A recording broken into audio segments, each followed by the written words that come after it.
But in terms of kind of sticking with that as well, in terms of being a brand that's not afraid to be authentic to who it is and who it wants to represent, and also being Black owned, being authentic to that, can you speak to, and this is for our other entrepreneurs out there, no matter, what industry they're in, but if they're Black owned, if they have the type of branding that speaks to Black communities and culture, can you kind of speak to that balance between kind of staying authentic to who you are and what you want your brand to represent while also reaching the masses and not excluding anyone? Correct. No, I mean, I think, you know, for us, we're just very mindful of exactly what you just said, right? We know what it is to be excluded. 1961 was when they lifted the Caucasian only clause. So in no way, shape, or form are we trying to push, exclusivity. We make clothes for everyone.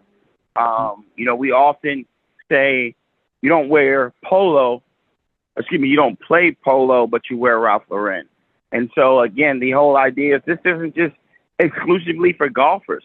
This is for people that, like quality product, that want something different. And so this is how we have positioned it. Yes, we are two young Black males, and we're proud to be that. And so certainly there's going to be an emphasis on that because that's where we come from. And we're proud of where we come from. And we know the hurdles because we've experienced them. That being said, we are, again, extremely cautious of the way that we go about it and welcoming everyone. It's not just in the way that we, make clothing. It's the way that we do hiring as a business. We want diverse views because we understand, diversity is very important. And so we don't just go out and just hire all Black people. We have extreme diversity there. We have extreme diversity in age as well. We have older gentlemen, older women on the team. We have young gentlemen and younger women on the team. So again, it's just being very intentional, very conscious of the decisions. And we genuinely want a brand that represents everyone. And so, oftentimes, again, we just don't fall victim to these rules of like Black only or all Black, or, that's not something that we tend to lead with because we know that we are that and we're not ashamed of that. But we know that we have a great business and we know that this product is here for everyone. And we know that, again, I would also say another way to say it is like if Black folks can feel comfortable on the golf course, it should also make everyone else feel comfortable on the golf course. And that's where we've also learned too. There's some young white males and females that don't feel comfortable on the golf course. So then it's like, all right, well, so then we were like, look, what also separates us is that we accept the fact that golf can be intimidating, regardless of your background and regardless of your skin color, right? And so these are the things that we continue to do and continue to believe in that has helped shape, our decision making. And again, you see it. I mean, if you look, again, the folks that wear our brand, support our brand, it is extremely diverse and it will continue to be that way. And it's because it's certainly a winning formula for us. We're about total inclusion. Absolutely. I love that. I love that. I had to add that question on here because me as a brand, in terms of our magazine, I mean, we have Black in the title. So, we get a Mm-hmm. lot of those type of questions as well. So I'm always interested to hear how other minority and Black owned businesses look at it. And you have a very similar outlook to the way I look at it as well. So thank you for that. Thank you for sharing that. Um, Now, in terms of your offering, you mentioned the apparel. I know you guys offer more than just apparel. You offer equipment, things like that. Can you talk a little bit more about that? What all you guys offer? Yeah, no, to your point, we offer, you know, everything that you need in order to get started on your golf journey. So, yes, top to bottom, from hats, socks, shoes, pants, belts, but we've even gotten to the accessory where you're talking about head covers that go over to cover up your golf clubs so they don't get banged up. You also start talking about golf bags, duffel bags, book bags.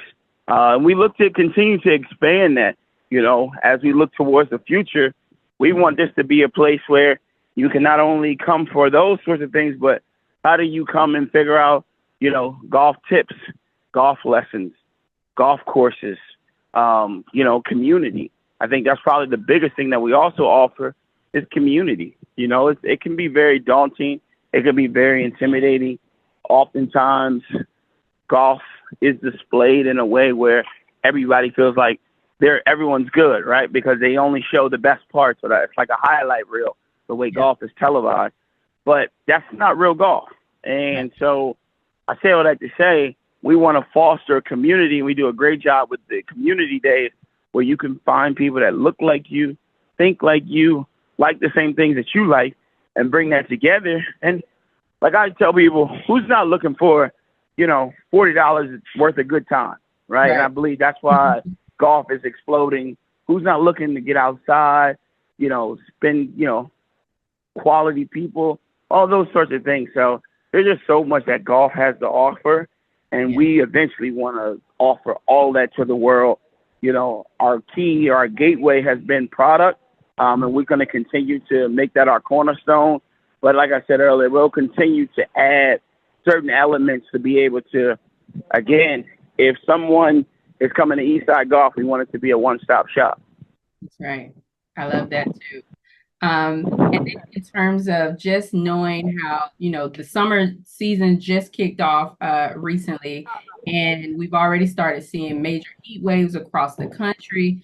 Have you and your brand have a thought about, or maybe this is something that you already incorporate into your apparel, but in terms of having it be sustainable and focused on, but while also staying functional, but also stylish.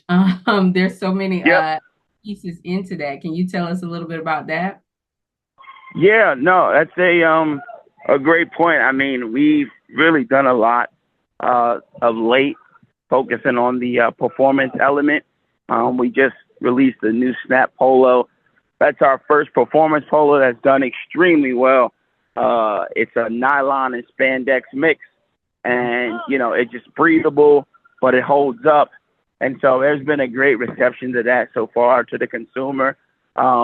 We certainly are constantly looking at ways, to be eco-friendly, whether it be the boxes that we ship, and buying recyclable boxes. And we can certainly improve. There's always, sometimes it's a little bit more expensive, but it's certainly worth it in the end.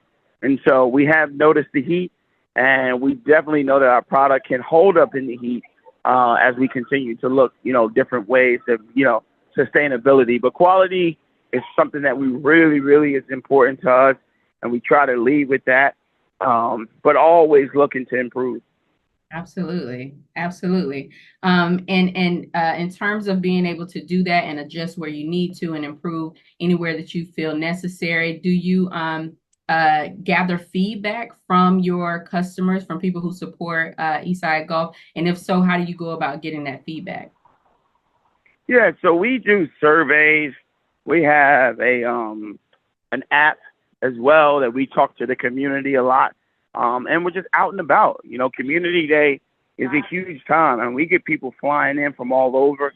They get a chance to give us real feedback. We did a lot of market research when it came to our women's apparel.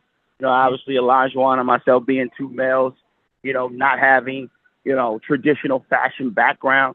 We really, dug in and said, okay, let's start. We want to do our best, but we also need to listen, and what what are women looking for? What is the fit? What is this? What are the colors? So yeah, we do a ton of market research, be it Instagram, that's also a place where, people can give us feedback. So on all kind of those different social medias has been a big way for us to listen to the consumer. Yeah. Awesome. Well, I only have a few more minutes with you, so I'm coming down to my last couple questions. But what are some, you talked a little bit about expansion and making the brand bigger and going into different areas. Do you have any announcements that you want to make? Feel free to give us any exclusives, but Little breaking news, I got you. I guess what I can share is we have a lot coming up for New York Fashion Week, which we're super excited about. We've announced our invitational, our Eastside Golf Invitational, which is a benefactor tournament for the Morehouse College golf team. We're going to have our first ever New York City pop up around that same time as well. And yeah, there's going to be some really big collaborations in 2025 that I'm super excited about, tapping into just, I would say, more of like the art scene. I think that's something that I've been just seeing a lot, and I think it's a huge opportunity to just do a lot of storytelling. We also have like our own art piece that we came out with called the BU canvas, and it has the Swingman logo, and we put it on a lot of the bottom of the shoes that we've collaborated with. But I definitely just think in general, the art scene is certainly a scene that can relate a lot to golf when you start talking about lack of representation, but then also just you just showing up as you, right? And somebody could deem one art, not attractive. Someone could love it. And I think that's kind of how we want to present ourselves, in the sense of like, you be the judge. We want to create something that we just believe in and put it out there in the world. And we believe that people will respond to it. So I think in the future, you'll see some more collaborations, more on the art scene. But I would say in the immediate, we're super excited just about New York City Fashion Week, because no golf brand is showing up there. But, that's what makes us special and different. you sure are, both of those things, so special and so different. And I greatly appreciate this time that you granted to Black Audacity Magazine today. We are so just thrilled to talk to you and your brand. I hope that this won't be the last time we get a chance to talk to you, to help spread the word about Eastside Golf and all the wonderful work that you're doing, but also about the wonderful products that you're making. Just everything about the I absolutely love. But thank you so much for your time today, Earl. I greatly appreciate it. And again, like I said, I hope we get to talk again in the future. Oh, Good luck. yeah. No, we will. Thank you so much. We really appreciate the opportunity. And like I always tell people, the only favor we ask is go download our app. It costs you zero money, just a little storage space on your phone. And, until next time. Absolutely. And can you tell the people where they can learn more and find out about Eastside Golf? Yes. So you can go to our website, which is eastsidegolf.com. You can head over to X or Twitter, follow us on there at Eastside Golf. You can head to Instagram at Eastside Golf, Twitter at Eastside Golf. So yeah, we're on all social channels at Eastside Golf. But and also head to the Apple Store and download our app for Android as well, at Eastside Golf. All right, wonderful. Well, thank you again so much. I really appreciate it. Talking to you today has been a pleasure. Thanks. Thank you.